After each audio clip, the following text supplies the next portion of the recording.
հաջողության գալ։ Տիկին Ավանեսյան, Գրիգոր Լուսավորիչ հիվանդանոցում տնօրենի փոփոխությունը նախատեսվում թե ոչ եւ ինչու է փոփոխում, ասում են Արսեն Կիրոսյանի ընկերների համար է դուրս գալու։ Ոչ միայն Սուրբ Գրիգոր Լուսավորիչ բժշկական կենտրոնում, այլ նաև մի քանի այլ բժշկական կենտրոններում առաջիկայում այո տնօրենի փոփոխություն է լինելու եւ կարծում եմ սա նորմալ ընթացք է, տնօրենների փոփոխությունը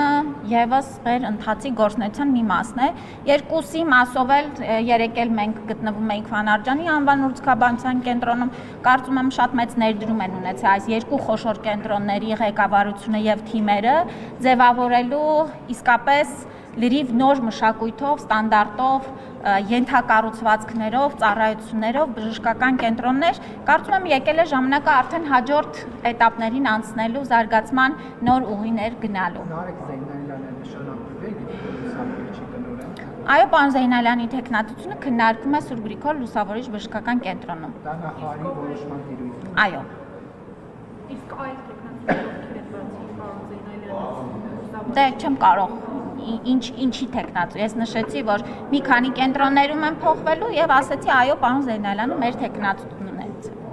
Տիկին Ավանեսյան նաև կրկին ակտիվացնել են այն քննարկումները, որ դուք հրաժարական եք ներկայացնելու, Այս շաբաթ չեմ նկատել։ Կգա այդ օրը, ամեն օր որ գրեք, մի օրը ճիշտ դուրս կգա։ Ձեր թույլտվությամբ ես մի հարց ուղեմ, էլի, Խնդրեմ։ անկեղծ ասած ինձ շատ հետաքրքրում է մեր առողջապահության նախարարը, մեր ռազմագերիների